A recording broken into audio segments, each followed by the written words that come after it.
Hello everyone welcome to the next video of practice at 2.2। तो पहले roots के question को बाद में देखेंगे। सबसे पहले हम जो भी हमारे जो नॉर्मल क्वेश्चंस है पहले हम उसको खत्म करेंगे, इजी इजी वाले, फिर हम रूट वाले क्वेश्चंस पे आएंगे। चलिए, यहाँ पर क्वेश्चन क्या दिया हुआ है, 2m ब्रैकेट में लिखा है m-24 इज इक्वल टू 50।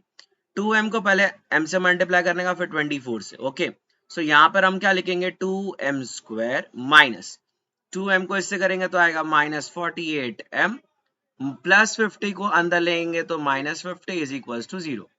अब यहाँ पर हम लिख सकते हैं डिवाइड थ्रू आउट बाय 2, क्योंकि सब 2 के टेबल में डिविजिबल है। तो डिवाइड थ्रू आउट बाय 2 लिखा हमने। यहाँ पे बेटा क्या हो जाएगा, m square -24m-25 is equal to 0। अब ऐसा टर्म ढूंढो जिसे मल्टीप्लाई करने पे 25 प्लस माइनस करने पे 24 आए, राइट। तो आपको तो पता ही है टेबल क्या, बोलो बोलो बोलो, 25 वन जा 25, ये माइनस और ये प्लस। हमारे पास टर्म क्या मिला, m square -25m plus m -25 इज इक्वल्स टू 0।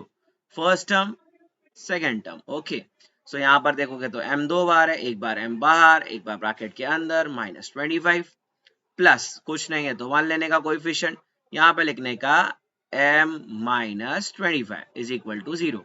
दोनों तरफ देखोगे तो same to same terms. m -25 एक बार और एक बार जो दोनों ब्रैकेट के बाहर, that is +1 equals to 0, right. यहाँ पर हम क्या लिखने वाले हैं, m -25 इज इक्वल टू 0 और m +1 is equals to 0। Therefore m -25 बाहर जाएगा तो +25 और m का वैल्यू क्या हो जाएगा, -1। So these are the roots of quadratic equation. Next one में आपको क्या दिया हुआ है, ध्यान से समझना। 25m स्क्वायर दिया हुआ है, ओके, +9 का अंदर लेंगे तो आप -9 इक्वल्स टू 0। यहाँ पे देखोगे तो आपका टर्म मिसिंग है ना, ये मतलब ऐसा फॉर्म में दिख रहा है ax square plus c is equals to 0, है ना। तो भी चलता है क्योंकि b और c 0 होएगा, चलेगा, हमने ये पढ़ा था। बट a का वैल्यू 0 नहीं होना चाहिए।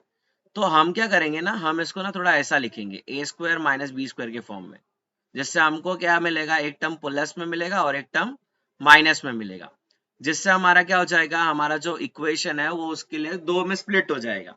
तो जिस वजह से हमें दो आंसर्स तो मिल जाएंगे ना, तो वही तो करना है, बस हमें वही तो फाइंड करना है। तो अब हम क्या करने वाले हैं, इसको ना थोड़ा चेंज करके लिखेंगे। 25 को ना मैं ऐसा लिख सकती हूँ 5m द होल स्क्वायर, क्योंकि 5 का स्क्वायर ही 25 होता है। और ये जो 9 है, ये 9 किसका स्क्वायर है, ये है 3 का स्क्वायर, राइट। तो यहाँ पे इक्वल टू 0 लिखा। अब इसको मैं देखेगा ना तो मुझे पता है कि ये कैसा दिख रहा है, वी नो दैट ये दिख रहा है a square minus B square के जैसा। A square minus B square का फॉर्मूला क्या होता है, a plus b and a minus b, बराबर है। तो मैंने क्या किया, मैंने इधर लिखा 5m plus 3 is equal 5m+3, और यहाँ पे लिखा 5m-3 इज इक्वल टू 0। अब 0 को मैंने दोनों के साथ भेजा तो 5m+3 इज इक्वल टू 0 और 5m-3 is equal to 0। Therefore m का वैल्यू आया -3/5, ओके, और m का वैल्यू क्या आया, 3/5। तो this is your first answer and this is your second answer. Clear everyone.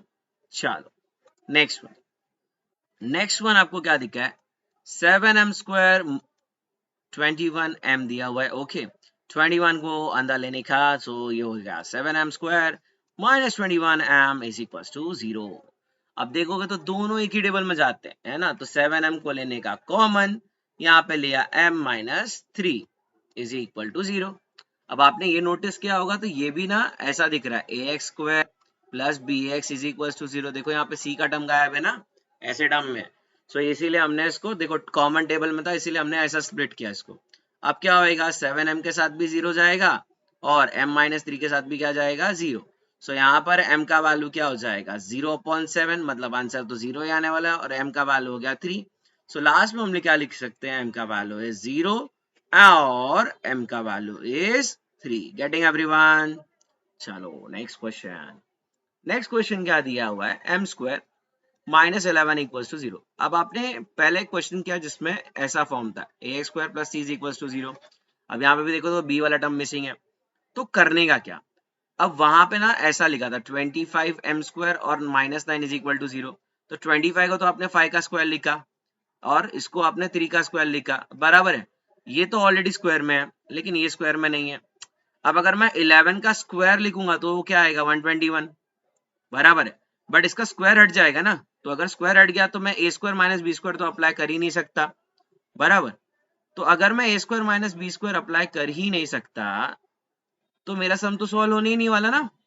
तो मैं क्या करूंगा, इसके लिए एक चीज ध्यान में रखना, मैं ना यहाँ पे स्क्वायर और रूट दोनों लगाऊंगा, क्योंकि स्क्वायर और रूट क्या होता है, कैंसिल, तो वैल्यू वही का वही होगा, वैल्यू चेंज होने वाला नहीं है। बट जैसे मैंने स्क्वायर और रूट लगाया तो ये कौन सा फॉर्म पकड़ लेगा, ए स्क्वायर माइनस बी स्क्वायर। सो यहाँ पे ना बेटा ध्यान से समझना, यहाँ पे हमने क्या किया, यहाँ पे लिखा एम स्क्वायर माइनस, इसको लिखा रूट में 11, इसके ऊपर लगाया whole square is equal to 0, जिसके वजह से ये कैसा दिखने लगा, a square minus B square. So we know that the a square minus B square का value is what is a plus b and a minus b.